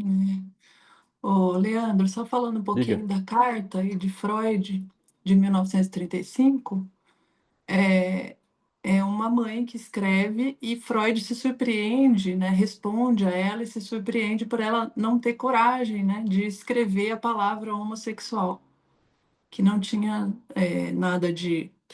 nada a fazer com isso, nada próximo do que ela pedia, que era cura, e propôs assim a análise para o filho, para caso ele quisesse lidar, né, com conflitos com relação à vida social, né? Mas eu achei interessante, assim, o mais interessante na carta é ele se surpreender com a mãe não escrever a palavra homossexual, né? Então ele foi brilhante na resposta, né? Vale a pena a leitura, muito bacana. Legal, obrigado. Eu lembrei também do caso que o Freud analisa, que ele não foi paciente do Freud, mas que é um caso de psicose, né? Mas ele é, deixou um Schreiber, livro e, por o favor, pode Schreiber, falar. presidente Schreiber. Schreiber. Obrigado, Tomás. Você quer falar dele? Não. Mas o Schreiber, né, ele se identifica tardiamente, né, como mulher, né? Ele revela para si mesmo esse desejo de ser mulher, né? E que é um caso notório de psicose que o Freud analisou depois, né? Então também é uma outra referência aí possível, né? Acho que é legal. A Selma voltou. Ok, Selma, se quiser falar, fique à vontade, tá? Se quiser terminar a sua fala. A Ok. Idácia. Oi, pode falar, Selma. Sim, estava a dizer que é importante escutarmos a esta população, porque é a população mais sofrida por causa desta identidade, desta aceitação.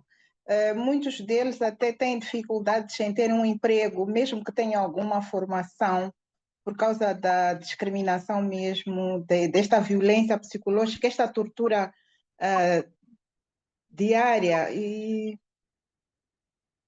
quando não tem este apoio emocional, quando não tem este apoio familiar, muitas vezes o estigma começa mesmo dentro da família, a não aceitação. Então, não, tenho a certeza que a psicanálise pode muito ajudá-los e já tenho usado esta psicanálise para a escuta.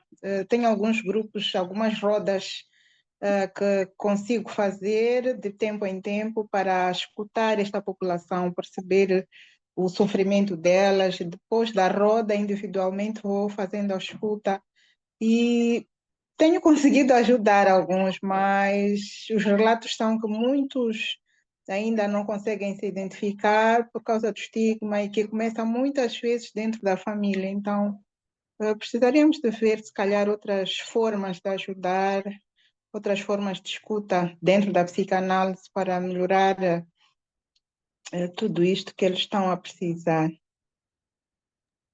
Obrigada. Perfeitamente, Selma. Eu que agradeço. Muito bom tê-la aqui. Concordo contigo, né? Aqui na universidade, eu estou no extremo sul da Bahia, né? Aqui no Brasil. E a gente nota muito isso dentro da universidade. A universidade é uma universidade pública, né? Federal. É um espaço mais à vontade, digamos assim, onde essas pessoas podem se liberar, né? Então acontece muito isso aqui, né? O cidadão entra com uma determinada configuração de vestuário, de apresentação e tudo isso, e quando ele vai entrando no curso, ele vai mudando. De repente bota um brinco, aí ele veste uma saia, aí ele começa a passar batom, e aí ele se descobre, né? Então isso é muito importante, né? Ter esses espaços, porque veja, é o que você fala, né, Selma? A família muitas vezes é muito repressora, a igreja, o lugar onde ele trabalha, onde ele vive, né? Então, quando ele encontra um lugar onde ele pode se assumir, ser quem ele deseja ser, isso é muito importante. Precisa ter esse suporte mesmo, porque, de fato, por isso que a gente tem o Gama aqui, que é o Grupo de Apoio Mútuo para a Ansiedade, né? Porque isso acaba chegando até a gente, né? Eles vêm para desabafar, para dizer, para falar sobre aquilo que não conseguem em outras instâncias da sua vida, né? Então, acho muito importante mesmo isso. A Idácia trouxe aqui, boa tarde, Moçambique, bom dia, Brasil. Eu tenho uma dúvida aqui. Será que a questão da homossexualidade pode estar relacionada com o complexo de Édipo e identificação? Passo aos nossos apresentadores. Quem quer falar?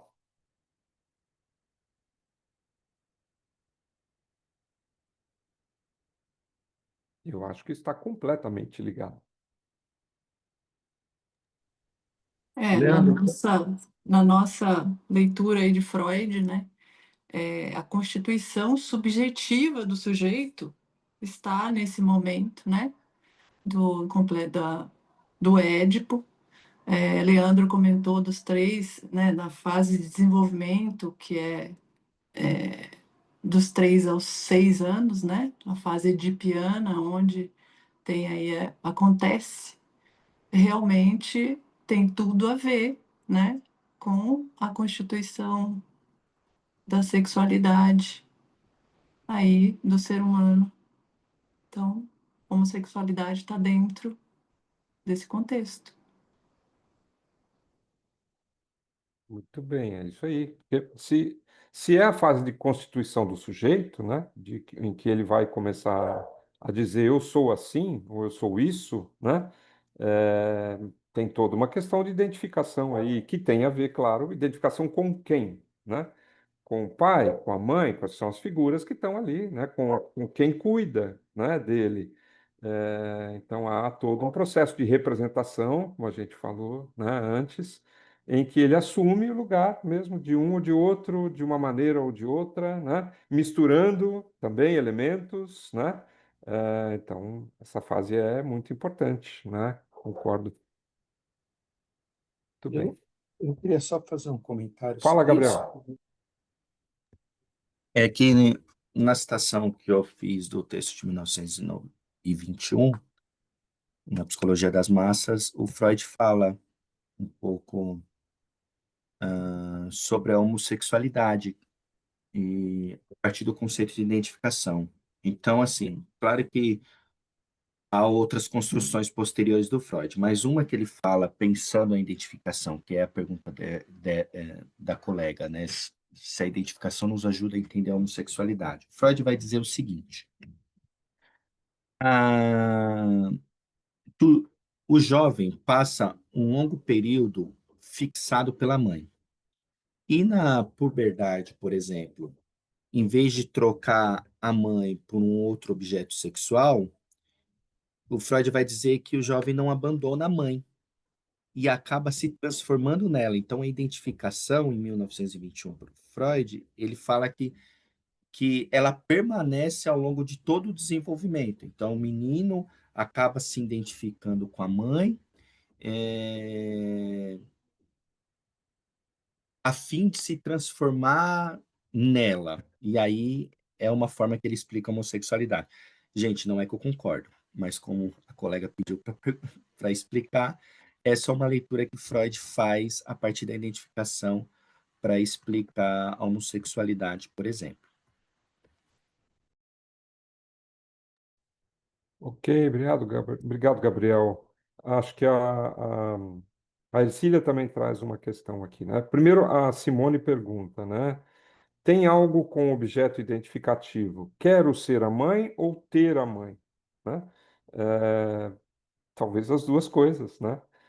Acho que ao ser a mãe, você tem a mãe dentro de si, né? De alguma maneira. Então, isso que o Gabriel traz, né? De que essa identificação, ela vai levar, de alguma forma, à realização daquele, ou parcialmente, né? Daquele desejo primordial, né? De ter a mãe, né? Então, acho que é importante, né? Por isso que é realmente muito complexo, né? Essa questão é muito larga, né? A Ercília diz: a sexualidade é fundamental na constituição do Édipo, porque é através dela que se revelam desejo, rivalidade e identificação, elementos que estruturam a personalidade e a vida psíquica. Ela está se desculpando que tem uma festa na vizinhança e tem música alta, por isso que ela não está falando. Ok, Ercília, sem problema. Mas acho que é isso que ela mostrou na apresentação dela, né? Quer dizer, essa identificação ela vai se dar não só no eu quero ser como minha mãe, eu quero ser como meu pai, mas também eu não quero ser como meu pai, eu não quero ser como minha mãe. Essa ideia da rivalidade, né? Isso é muito importante, né? A gente acaba se constituindo. E aí, como o Quirino trouxe bem na ideia da mitologia, quanto mais eu fujo, mais eu fico parecido, né? Não tem jeito de escapar. Então, isso é interessante, né? Como esse processo psíquico ele é muito, né, complexo. Complexo mesmo porque tem várias arestas, tem várias, né? A Juliana diz, pelas minhas leituras, não há transição de uma identificação do pai para a mãe e vice-versa. A criança se fixa no pai e mãe do mesmo sexo, digo sexo oposto. Pois é, não necessariamente, Juliana, porque aí que tá, né? Senão, como é que você explicaria essa questão da homossexualidade, né? Das questões de gênero, né? Então, é complicado fazer essa leitura tão ipsis literis, né? Quer dizer, então eu vou sempre me identificar com o sexo oposto, né? Ao meu, no caso do complexo de Édipo? Não necessariamente, né? Tenho casos clínicos inúmeros para mostrar isso, né? Então, a Helena pergunta: a Helena voltou? Bem-vinda, Helena! Quais são essas leituras, né, que a Juliana diz? É verdade, né? Então, acho que é importante pensar nisso. Voltei. Obrigada, Leandro. Estava aqui tentando ficar Imagina. discreta, né? Mas terminei o Não, fique não. a gente teve um treinamento agora de um projeto chamado FUVEST Escuta, que é de apoio para os vestibulandos da FUVEST, que aqui no Brasil, pessoal de Moçambique, aqui é um vestibular para a Universidade de São Paulo. E assim, eu fiz esse vestibular no século passado, não tinha apoio algum. Eu fiquei tão exaurida com esse vestibular que eu não prestei mais nenhum. Prestei só o USP, falei, eu entro ou não entro. Entrei, felizmente. E é um projeto que vocês vão ouvir falar, porque, assim, saiu hoje na Folha de São Paulo uma matéria, vai sair segunda-feira na Globo, na Record, porque é uma iniciativa inédita. Então, tudo isso para contar que eu estava num treinamento que terminou agora, eu vim para nos dar um oi, tchau, agradecer ao Leandro e Gabriel, querido, ótimo que se recuperou, querido. O departamento médico te liberou para estar aqui. Melânia também, querida. E por toda essa discussão que é tão Cecília, importante, né? também. E aqui a Juliana, quando fala não há transição, Juliana, aí, por isso que eu perguntei, quais são suas leituras? Porque justamente a identificação sendo um mecanismo inconsciente, ela vai e volta, amor e ódio. Depois o Lacan vai falar em amódio, dessa condição, e justamente o tema da aula é Édipo e identificações, porque são processos inconscientes. Ninguém fica pensando, ai, queria dormir com meu pai, queria fazer tal coisa. Ninguém pensa nisso. São identificações inconscientes, então, como o Leandro acabou de falar, de admiração, de ódio, de coisas que flutuam. E isso não é só. Então, não há fixação. Agora, a gente precisa ver do que a gente está falando.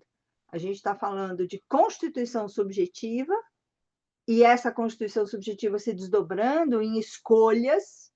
Então, por que é que em determinadas culturas, e Moçambique é uma delas, tem uma completa negação da possibilidade de vida homoerótica? Então, em Moçambique não tem, né? Quem tem alguma orientação, tendência, etc., tem um sofrimento adicional, né? Do Safuan, livro de estudo sobre o Édipo do Safuan. Eu vou ver, o Mustafa Safuan é um importante discípulo ali do Winnicott, lembrando que o Winnicott não tem pulsão de morte no seu cardápio.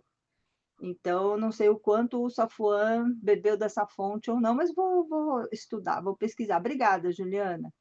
Mas já passei a bola, já, Leandro. Muito bem, obrigado, Helena. Fala, Porque eu quem estou tá? lembrando aqui, eu de novo aqui, ó, eu estou negando tudo que eu devia fazer, Helena. Mas enquanto foram sugestões, né, de leituras, né, alguns no momento assim, o Freud, gente, se o Freud tivesse hoje, eu acho que ele falaria coisas que a gente não tem ideia, porque o cérebro dele era, eu acho que, muito mais adiantado, e é bom lembrar que ele foi muito reprimido no campo, no mundo dele, né? Não foi simplesmente um Freud que aparece com uma obra-prima, né? Como a interpretação dos sonhos, e o pessoal fala, olha, que bacana, bom dia, você não. Ele foi oprimido, ele sabe o que é ser oprimido, e é por outras razões também. E uma coisa bacana é que a gente tem, ao longo de todo esse processo, é bom lembrar que toda a compreensão lacaniana, enquanto o pessoal falava ali, eu lembrava do estado do espelho do Lacan, que foi escrito muito depois. Na verdade, tem tem uma reedição dessa coisa do reconhecimento. E aí, Gabriel, quando você citou autores muito interessantes hoje que estão presentes, eu me reportaria voltando até a própria Simone de Beauvoir, que foi uma pessoa espetacular num tempo muito difícil, diferente do nosso, né? Mas vindo para o nosso tempo, e até indiquei ali, quem tiver curiosidade de ler Nancy Fraser, que é um texto muito objetivo, distribuição e reconhecimento, que amplia essas discussões, não é só sobre sexualidade, sobre homossexualidade, não, mas como o Leandro disse assim, a pessoa se identifica, são muitas identidades, que foram muitas identidades de não ditos e reprimidos num momento próprio, né? Enquanto você falava, eu lembrei que um dia desses eu recebi um estudante na universidade que ele disse, professor, na verdade eu não queria que colocassem o meu nome original na universidade. E olha, a faculdade que eu sou, inclusive diretor da faculdade, é a faculdade de Direito, tá bom? E aí eu falei com ele, ele falou, mas como é que você poderia ter colocado o nome pelo qual você se identifica? Ele falou, mas meus pais me disseram para ter um pouco de paciência. E aí eu disse, mas como é isso? E ele me disse, meus pais são procuradores, um é promotor, os dois, né? São promotores públicos. Então, eles estão preocupados com o concurso que ele pode fazer daqui a um tempo. Aí agora eu já estou vendo ele completamente, como você disse, Leandro, enfrentando essas situações e pedindo para alterar o nome dele na universidade. Mas isso é porque nós temos um tanto de oportunidades, né, de literaturas. A Grada Quilomba, não sei se alguém já leu, é uma africana que foi para a Alemanha, que tem um livro interessantíssimo, chama Memórias da Plantação, tá? Na verdade, ela está falando sobre racismo estrutural, mas ela está falando de gênero também, está falando da opressão, está falando desses processos, né, que podem acontecer com todos nós, né? E, e aí eu diria, né? Parece que isso não se encerrou, viu, gente? Nós estamos vivendo um momento de recrudescimento e ressurreição da opressão dessas coisas todas. Por isso, nós temos leis que já deveriam ter sido aprovadas num Congresso Nacional e não foram aprovadas, porque tem uma verdadeira reorganização contra o inconsciente, né? Não adianta o inconsciente lá naquele Congresso Nacional. Aqueles caras não vão, estão noutra vibe, né? E a vibe deles é organizada, viu, gente? Por isso é necessário esses debates, essas conversas, tantas indicações aqui, e que foram levantadas por tantas pessoas por décadas, né? Não é da agora, de muito tempo, viu? Vale a pena dar uma olhada, Eliette Safiotti, um tanto de gente que falou sobre gênero aí no Brasil já. Obrigado, Quirino. Muito bom aí essa colocação. Concordo contigo, né? Nossos tempos estão ficando cada vez mais obtusos com relação a isso, né? Estão fechando de novo. O que é normal, né? Dá aqueles avanços, depois retrocede, né? Então, é preciso manter, né, o alerta aí para essas questões. Muito importante. Muito bem. Chegamos ao fim de mais uma jornada aí dos sábados, não é? E quero agradecer muito, muito, né, os nossos apresentadores, uma discussão muito importante, né, um tema que é fundamental, né? Então, agradecer a Melânia Borges, agradecer a Ercília, lá de Moçambique, agradecer o Gabriel Santos e o Querino em convalescência, né? Mas com esse sacrifício aí, muito obrigado, viu? E agradecer a Helena por disponibilizar sempre esse espaço para nós, né? Eu acho que é um espaço extremamente importante, né? Que a gente precisa sempre estar cuidando. Só quero Muito fazer o bem. convite, Leandro, dia 13 de setembro, A aula será sobre sintomas e diagnósticos, com a Selma Ricardo, que está aqui toda linda de vermelho, que eu estou vendo, e cabelo novo, o Paulo Magnani e a Silvia Vargas. Então, sintomas e diagnósticos nessa discussão que a gente está fazendo esse ano sobre conceitos básicos da psicanálise. Lembrando que sempre é bom nutrir as raízes e acho que os conceitos básicos não esgotam nunca, né? Obrigada, Leandro. Obrigada a todo mundo que está aqui, em especial aos oradores que fizeram a transmissão, pelo que eu estou entendendo, foi uma transmissão rica e depois eu vou assistir e disponibilizar o link para vocês. Eu agradeço. Muito obrigado. Obrigado a todos. Bom final de semana para todo mundo. E até dia 13, é isso? 13 de Véspera do meu setembro. aniversário de 60 anos. Opa! Teremos festa! Vai ser o último dia dos 59. Que beleza, teremos festa. Olha, já está na festa aqui. Comemorando. Então, dia 13, no mesmo horário e tal, e com outro link. A gente sempre muda o link, e desculpem, porque eu errei no envio do link para o Leandro, então deu algum desencontro no começo, né? Já vou fazer o próximo card já para divulgação. Depois você me passa o link. Tchau, tchau, pessoal. Obrigado. Tchau, Tchau, tchau. Obrigado a tchau. vocês. Obrigada. Tchau. Bom final de semana para todos. para vocês também.